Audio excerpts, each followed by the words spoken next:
Hello दोस्तों, आज मैं मोहम्मद की स्किज़ोफ्रेनिया को लेकर एक और सबूत के साथ उपस्थित हुआ हूँ। ये स्किज़ोफ्रेनिया का एक बहुत बड़ा सबूत है।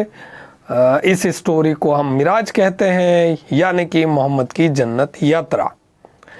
इस स्टोरी में मुसलमानों का विश्वास बहुत ही गहरा है।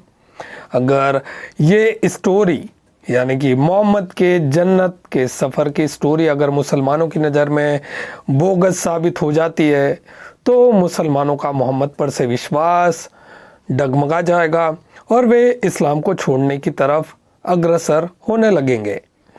वैसे अली सीना के मुताबिक मोहम्मद स्किज़ोफ्रेनिया के बजाय टेम्पोरल लोब एपिलेप्सी यानी कि मिर्गी के एक प्रकार से ग्रसित था, लेकिन मेरा जो झुकाव है वो मोहम्मद के स्किज़ोफ्रेनिया से ग्रसित होने की तरफ है।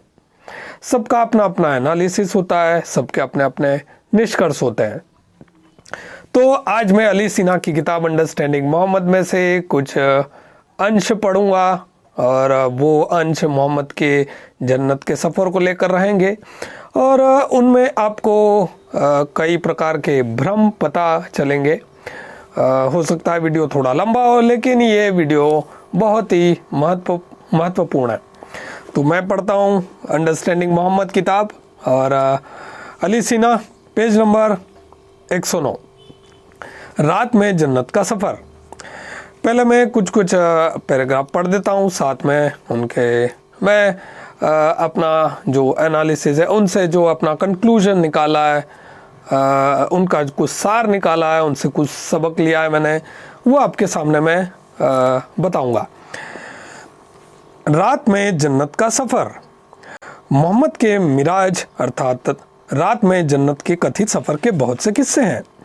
इब्ने इसहाक ने मोहम्मद के साथियों, खासकर उसकी बीबी आयशा द्वारा बताई गई कहानियों के आधार पर इन रिवाजों के बारे में लिखा है।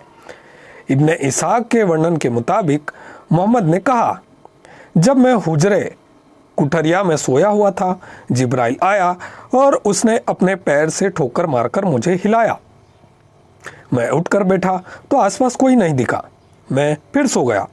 वह फिर आया और पैरों से मुझे ठोकर मारकर जगाया। मैं फिर उठ बैठा पर आसपास अब भी कोई नहीं दिखा। फिर तीसरी बार जिब्राइल आया और मेरी बाह पकड़कर उठाया। मैं उसके साथ खड़ा हो गया। वह मुझे मस्जिद के दरवाजे के बाहर ले आया। वहाँ एक अजीब तरह का सफ़ेद रंग का जानवर खड़ा था। इस जानवर का आधा शरीर खच्चर और बाकी गधे का था। इसके दोनों ओर पंख थे, जिसकी सहायता से वह अपने पैरों को फैलाता था और जितनी दूर तक देख सकता था उतनी दूर अगले पैरों को रखता था। उसने मुझे इस पर बिठाया। फिर वह फरिश्ता मुझे अपने करीब रखकर ले चला। जब मैं उस जानवर पर बैठने जा रहा था तो वह बिदकने लगा। इस पर जिब्राइल ने उसकी गर्दन पर अपना हाथ फेरा और बोला, ओ बुर्राक, तुम रसूल के साथ ऐसा व्यवहार कर रहे हो? तुझे शर्म नहीं आती है? अल्लाह की नज़र में मोहम्मद से बढ़कर सम्माननीय कोई नहीं है। क्या इससे पहले मोहम्मद कभी तुम पर सवार हुए? नहीं ना? फिर इस तरह का अशोभनीय व्यवहार क्यों कर रहे हो? उस जानवर ने शर्म से सिर झुका लिया और उसका पूरा शरीर पसीने से तरबतर हो गया। वह खड़ा हो गया ताकि मैं उस पर चढ़ सकूं। तो इस पैराग्राफ से हमको समझ में आया कि एक जिब्राइल नाम का फरिश्ता आया, उसने मोहम्मद को उठाया। वास्तविकता में ये जिब्राइल पूरी तरह से काल्पनिक प्राणी था। उसका वास्तविकता में कोई अस्तित्व नहीं था, न है न कभी रहेगा। तो जिब्राइल नाम का एक काल्पनिक प्राणी, दूसरा काल्पनिक प्राणी आया बुराक, जो उड़ने वाला था। ठीक है, तो ये दो प्राणी जो है वो मोहम्मद का भ्रम है, ये उसकी कल्पना है। तो ये कल्पना उसके स्किज़ोफ्रेनिया से ग्रसित होने को दर्शाती है। अली सिन्हा के मुताबिक मोहम्मद वास्तविकता और फंतासी यानी कि रियलिटी और फैंटेसी में डिफरेंस नहीं कर पाता था और यही स्किज़ोफ्रेनिया का एक बहुत बड़ा सबूत होता है। अगला पैराग्राफ में पढ़ता हूँ।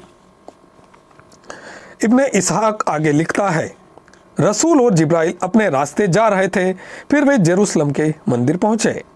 वहां उन्हें पैगंबरों की सोहबत में अब्राहम, मूसा और ईसा मिले। रसूल ने वहां इबादत में उन सबका इमाम बनकर प्रार्थना की। फिर मोहम्मद के सामने 2 कटोरे आए, जिसमें से एक में शराब और दूसरे में दूध भरा था। रसूल ने शराब का कटोरा छोड़कर दूध का कटोरा ले लिया और पिया। जिब्राइल ने कहा, मोहम्मद, तुम दुनिया के सबसे सत्य व प्राचीन धर्म और प्रकृति के रास्ते पर चल रहे हो। तुम्हारे अनुयायी भी इसी मार्ग पर चलेंगे। तुम्हारे लिए शराब हराम है। इसके बाद रसूल रात में ही मक्का लौट गए। वहां कुरैशों को रात की पूरी घटना बताई। अधिकांश लोगों ने मोहम्मद की कहानी को बकवास बताया और कहने लगे कि कारवां को मक्का से सीरिया जाने के लिए 1 माह और लौटने में 1 माह लगता है। मोहम्मद एक रात में यह यात्रा कैसे कर लेगा? इब्ने साद कहता है, यह कहानी सुनने के बाद जो लोग मोहम्मद के साथ आए थे और इस्लाम कबूल किया था, उनमें से बहुत से लोग मुर्तद यानी कि धर्मद्रोही हो गए और इस्लाम छोड़ दिया। तो यहाँ तक आपको पता चला कि मोहम्मद एक बहुत बड़ा नार्सिसिस्ट भी था। वैसे नार्सिसिज्म एक अलग टॉपिक है, लेकिन मोहम्मद यहाँ पर अपनी तारीफ कर रहा है। जैसे मोहम्मद इस लाइन में लिखा है, अल्लाह की नज़र में मोहम्मद से बड़ा सम्मानीय कोई नहीं है। जो पहला पैराग्राफ था जिसमें जिब्राइल बुर्राक की गर्दन पर हाथ फेर कर बोलता है, ओ बुर्राक, तुम रसूल के साथ ऐसा व्यवहार कर रहे हो, तुझे शर्म नहीं आती है? अल्लाह की नज़र में मोहम्मद से बढ़कर सम्मानीय कोई नहीं है। तो ये मोहम्मद अपनी बड़ाई कर रहा है ना। इससे साबित होता है उसका नार्सिसिज्म। दूसरा और भी है यहाँ पर नार्सिसिज्म के सबूत। रसूल ने वहाँ इबादत में उन सबका इमाम बनकर प्रार्थना की। किन सबका? अब्राहम, मूसा और ईसा मसीह का। तो ये जो लीडर बनकर, मतलब उन रसूलों में से भी मोहम्मद लीडर बनकर प्रार्थना कर रहा है, तो ये भी उसके आत्म बढ़ाई नार्सिसिज्म को दर्शाता है। तीसरी बात और भी है। जिब्राइल ने कहा, मोहम्मद, तुम दुनिया के सबसे सत्य व प्राचीन धर्म और प्रकृति के रास्ते पर चल रहे हो। तुम्हारे अनुयायी भी इसी मार्ग पर चलेंगे। तो ये मोहम्मद के नार्सिसिज्म को फिर से दर्शाता है। मोहम्मद अपने आप को एक महत्वपूर्ण आदमी मानता है और वह दुनिया में सबसे महत्वपूर्ण कहलाना चाहता है। वह इसीलिए बार बार आपको इन पंक्तियों में दिखता है कि मोहम्मद किस तरह अपने आप को दूसरे रसूलों से भी बढ़कर बताना चाहता है। तो ये तो रहा एक अलग टॉपिक है नार्सिसिज्म। लेकिन इस जो रात में जन्नत का सफ़र है, इसमें हम मोहम्मद के भ्रमों पर बात कर रहे हैं। तो पहला भ्रम जिब्राइल आया, उसने पकड़ कर उठाया। दूसरा भ्रम बुर्राक नाम का एक जानवर आया जो उतनी दूर कदम रखता था जितनी दूर वो देख सकता था। तो ये अपने आप में एक भ्रम है, या आप इसको ये भी कह सकते हैं कि मोहम्मद जानबूझकर बड़ी बड़ी गप मार रहा है। आपने सुना होगा कि पुराने जब दादा नाना ऐसी कहानियां सुनाते थे तो वो कहते थे कि वो जानवर जितनी दूर देखता उतनी दूर ही कदम रखता। तो ये अतिशोक्ति होती है, एग्जैजरेशन जो भी इसे कहते हैं, अतिशोक्ति अलंकार है ये। और ये या तो मोहम्मद भ्रम में बोल रहा है या फिर वो जानबूझकर अपनी मिलावट कर रहा है। और फिर मोहम्मद ईसा, मूसा और अब्राहम से मिलता है, जो कैरेक्टर पहले ही कई सदियों पहले ही मर चुके थे और मोहम्मद के अनुसार वो उनसे मिला। तो ये एक और एक भ्रम है मोहम्मद का कि मोहम्मद उस स्टोरी में खोया और उनसे मिला जो पहले ही मर चुके थे। और फिर मोहम्मद के अनुसार मोहम्मद जन्नत गया और रातों रात लौट आया। मोहम्मद जन्नत में जाने से पहले जेरूसलम गया और लोगों के अनुसार वो यात्रा कई दिनों की होती है, तो रातों रात सफ़र करना वो किसी के लिए भी संभव नहीं था। आगे थोड़ा और पढ़ता हूँ, थोड़ा समय आपका और लूँगा, लेकिन ये जानकारी, ये वीडियो बहुत ही महत्वपूर्ण है। कहा जाता है तब मोहम्मद ने इस्लाम छोड़ने वालों को जवाब देते हुए कुरान की यह आयत दी। हमने यह सच सिर्फ तुम लोगों को बताया ताकि तुम्हारे ईमान को परख सकें। आगे थोड़ा और मैं पढ़ देता हूं। इस किस्से का एक और संस्करण है जिसे संभवतः सबसे अधिक विश्वसनीय माना जाता है, क्योंकि कुरान में भी इसका उल्लेख है। इस संस्करण में मोहम्मद कहता है, जेरूसलम में मैंने जैसे ही अपना काम पूरा किया, एक सीढ़ी मेरे पास लाई गई। ऐसी सुंदर सीढ़ी मैंने पहले नहीं देखी थी। यह वह सीढ़ी थी जो इंसान को तब दिखती है जब मौत उसके पास आती है। मेरा साथी मुझे लेकर इस पर चढ़ा। हम इस पर ऊपर चढ़ते हुए जन्नत के प्रथम द्वार पहुंच गए।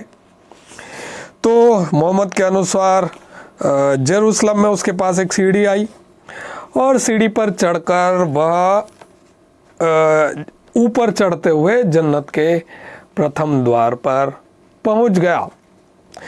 एक आखिरी पैराग्राफ में और पढ़ देता हूं जो इस कहानी को थोड़ा और क्लियर करेगा। कुछ मुसलमान कहते हैं कि यह घटना भौतिक जगत में नहीं हुई थी, बल्कि यह एक आध्यात्मिक अनुभव था। हालांकि मुसलमानों के इस दावे की धज्जियां तब उड़ जाती है जब मोहम्मद दावा करता है कि उसने जन्नत की सैर पर जाते समय रास्ते में बनू के कारवां को देखा था, उनके घड़े में से पानी पिया था और कारवां का एक ऊंट बिदककर भागने लगा। मोहम्मद को यह अनुभव भौतिक संसार में हुआ था। इसका सबसे बड़ा सबूत कुरान में मिलता है। कुरान कहता है कि मोहम्मद का जन्नत गमन इसीलिए हुआ था कि मोमिनों के ईमान को परखा जा सके।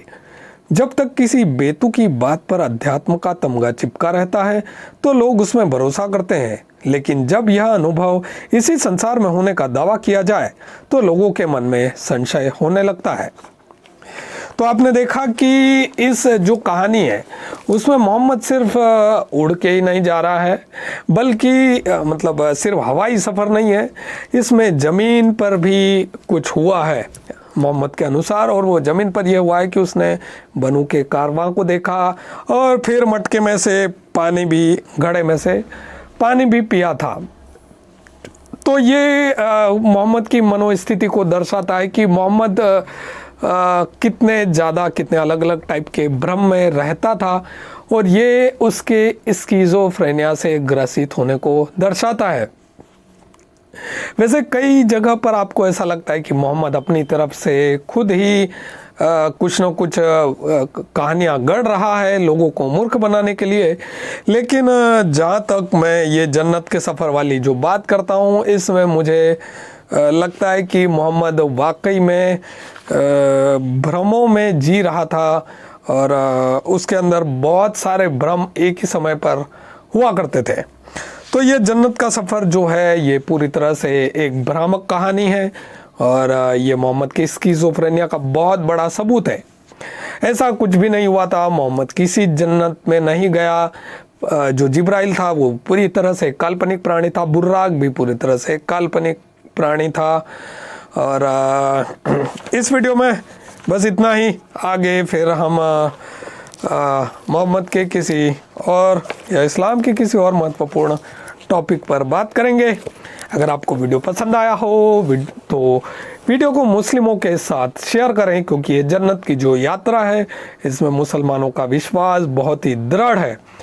तो अगर उनका दिमाग खुलने लग जाता है तो ये जो जन्नत की स्टोरी है ये उनको इस्लाम से बाहर ले जाने में बहुत मदद कर सकती है। खास करके नए जो यंगस्टर हैं, टीनेजर्स हैं या बच्चे हैं, उन लोगों को ये पता चलना चाहिए कि उन्हें पीढ़ियों से बेवकूफ़ बनाया गया है और अब उनका विज्ञान के युग में प्रवेश करने का समय आ चुका है। तो वीडियो को लाइक करें, चैनल को सब्सक्राइब करें, कमेंट सेक्शन में जो मर्जी हो वो लिखें और मिलते हैं अगले वीडियो में। बाय।